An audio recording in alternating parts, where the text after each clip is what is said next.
Hey there, my name's Elliot. I'm the founder of Contrast, an e-commerce marketing agency, and today we're going to be sharing some tips to how to create a successful digital PR strategy.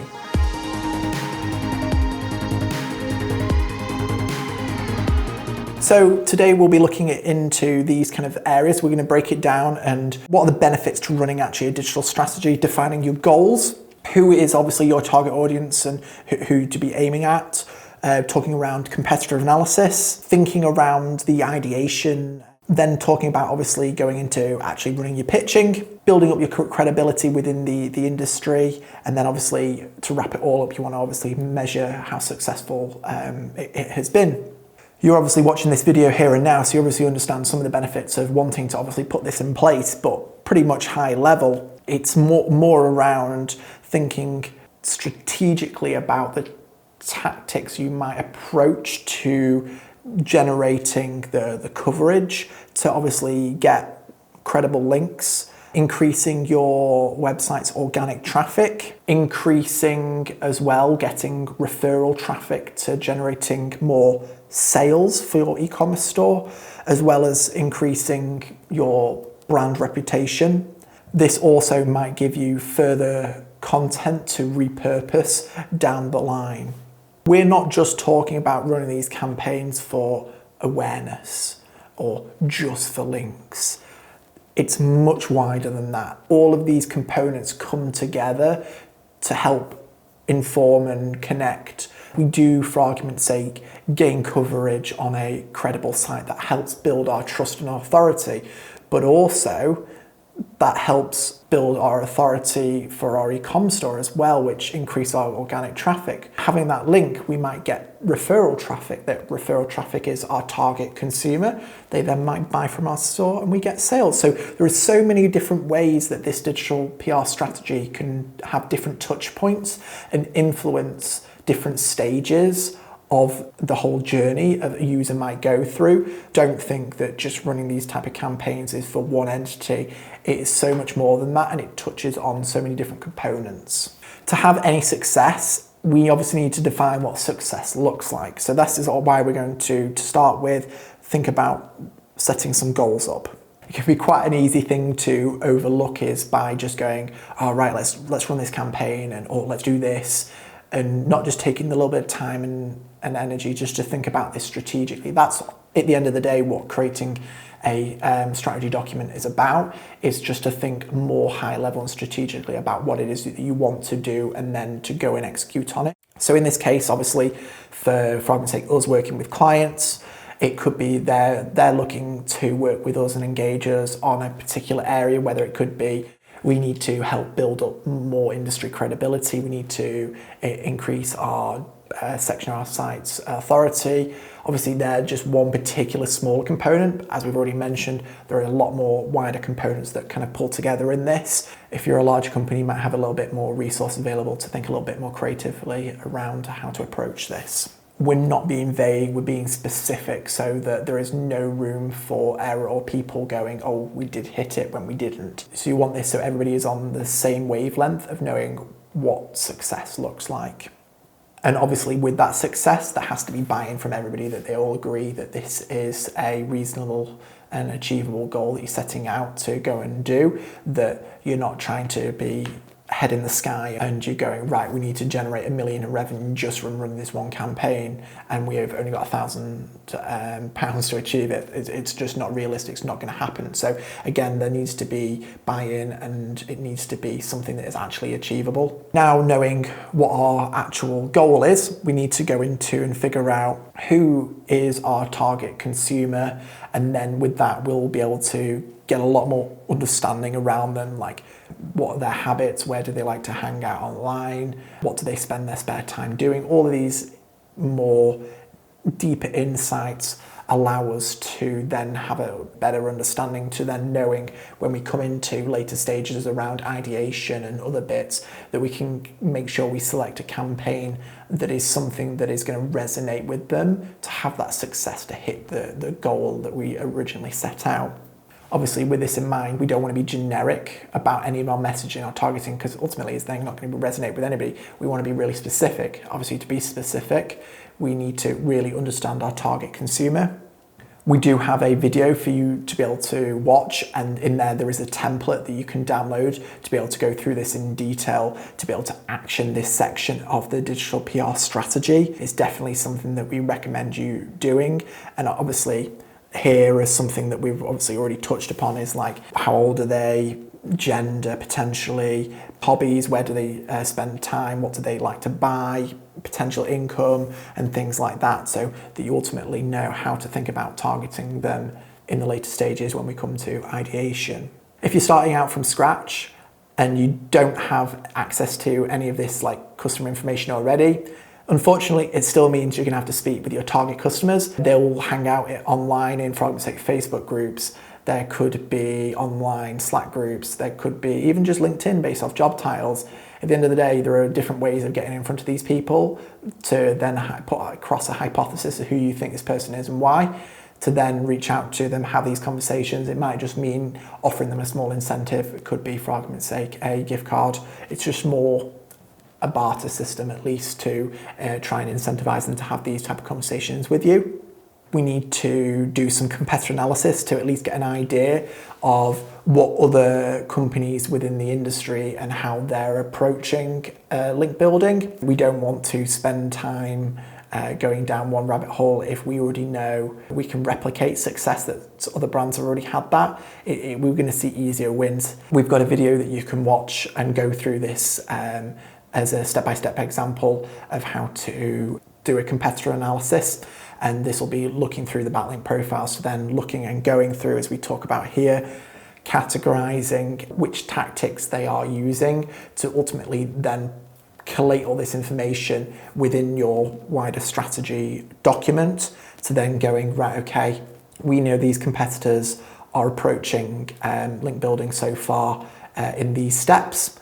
This is the tactics we're going to use. For argument's sake, it could be we're going to do some guest posting, we're going to appear on podcasts as a guest, we're going to, for argument's sake, even run a podcast. The options are endless, and this is why going through and researching what your competitors have already done within the industry that's worked skips out the guesswork. You can already get an idea of how they've reached success already without reinventing the wheel, and try and potentially create a similar model to then try and replicate that success.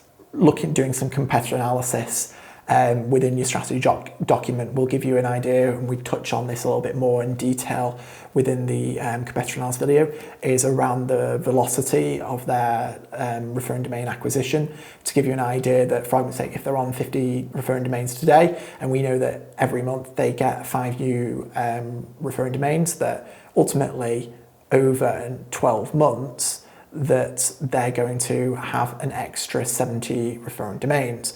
That if our goal is within the year to just get and catch up with them, well, we're not trying to just go after the 50 domains that they've got today. We have to factor in that we have to get 50 plus 70. So we're having to get 120 domains, referring domains in a year. So actually that means our velocity of acquisition is 10 new referring domains per month, just to be on the same level as them.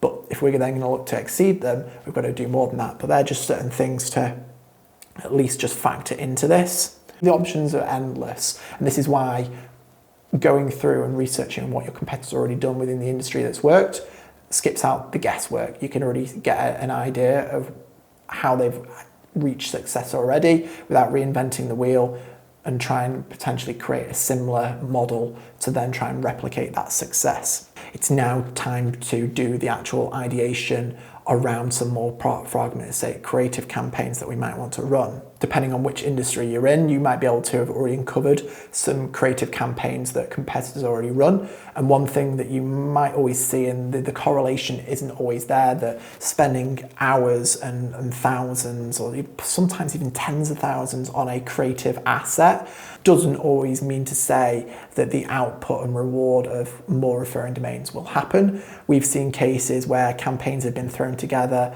in a matter of a few hours, and the results have been amazing that you've got to look at these campaigns and think about them from the perspective that time and effort compared to one that could be a little bit easier to create and less resources, also reduces the risk of that campaign, that if it is only requires a little bit of resource and a little bit of time to create, that again, if it, for argument's sake, does flop, that you've not wasted as much time compared to one massive asset and going ultimately all in on it.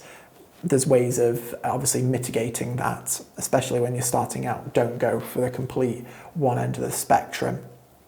Spread the risk, do probably lots of multiple smaller campaigns. What we'd probably recommend is start with just your industry as a topic, and just from a brainstorm perspective, just like words that kind of come into your head within that industry, just start brainstorming those, that you'll start to come out with associated topics within your industry, that then you can then do further research into those as areas to then come up with potential ideas that might resonate, that have a hook. At the end of the day, from when we're thinking about on the ideation side, what do journalists and publication get measured on? Normally, it's how many views their article gets, and the way that they're going to get more views is through ultimately social engagement. That's how these kind of things happen. So we just need to think about it, that if this article was shared on social, is it going to have that hook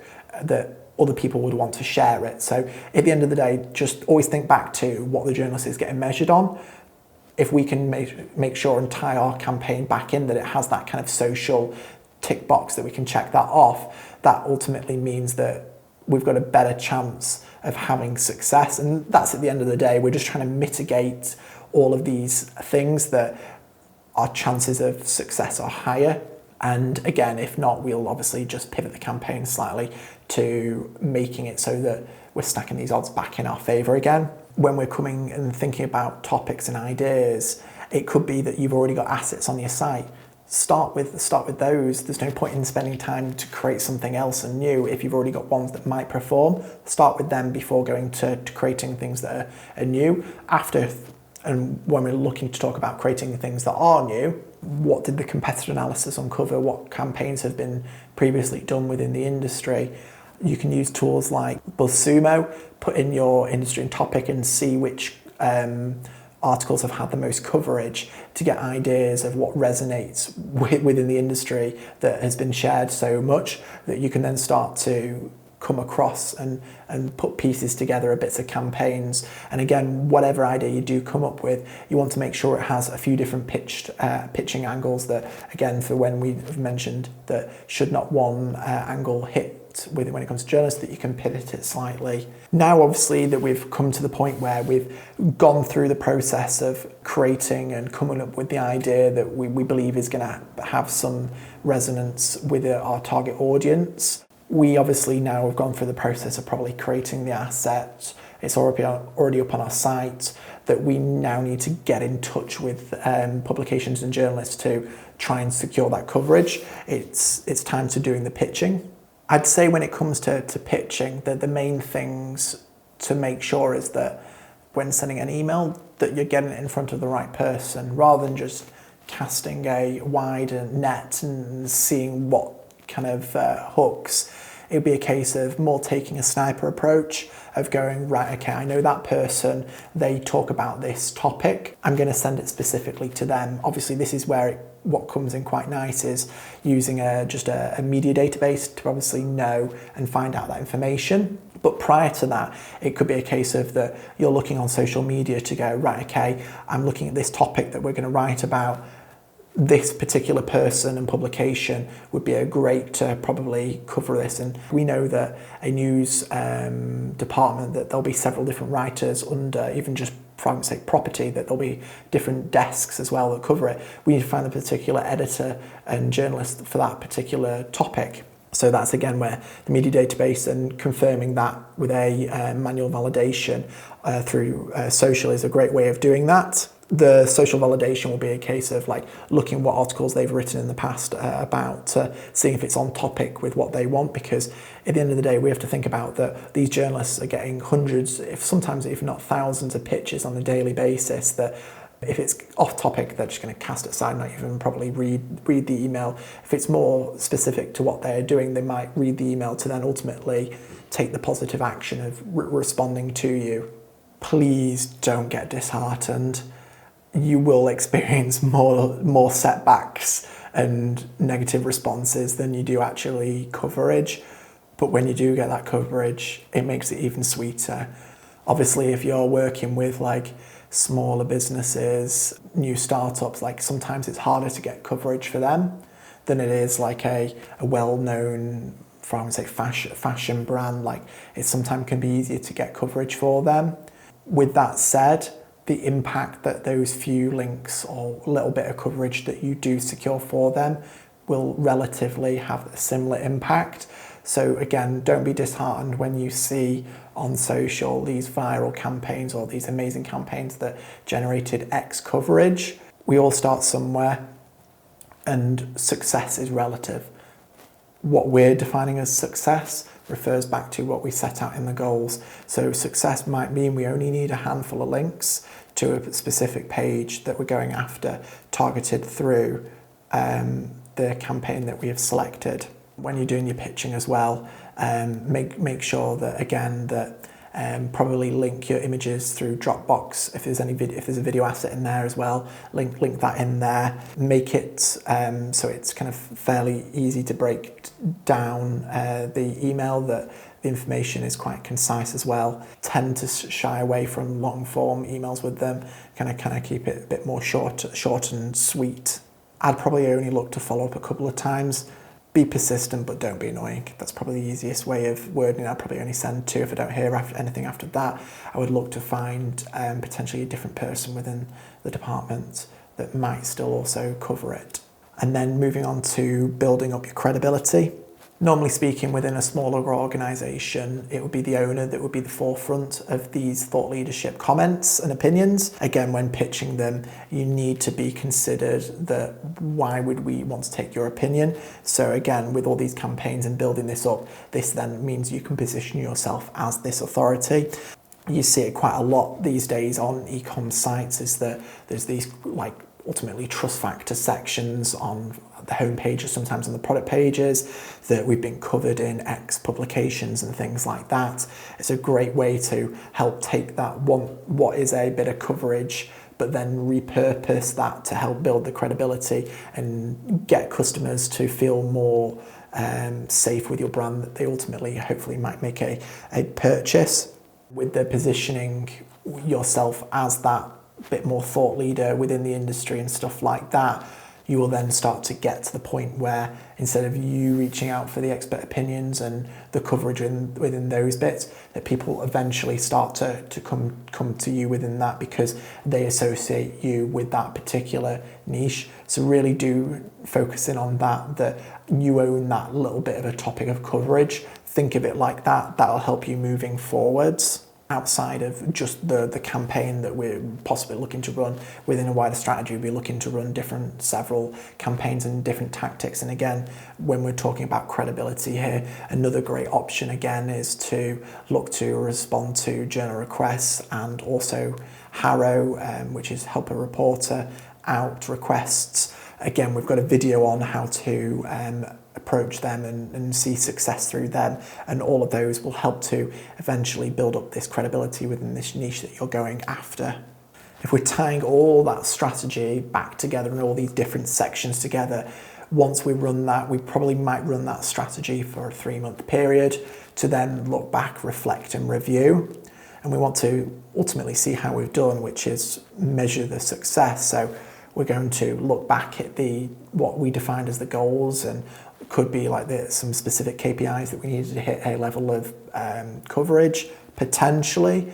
Did we hit a certain amount of traffic and organic sessions? Did we hit a certain amount of referral sales revenue? Again, we can then reflect to see whether this campaign was successful, as well as also potentially using a bit of a retrospective to go, right, let's reflect. What did we learn from implementing this campaign, that when we look to run the next strategy session, and document that we can take the learnings from this to improve, to see better success moving forwards. If you've got any questions around the different sections to the digital PR strategy, or overall kind of collating this, you're more than welcome to kind of ask and get in touch with me. If you want any help with running this for your own company, you can obviously learn more information about Contrast, or you can get in touch with us via email with the details below.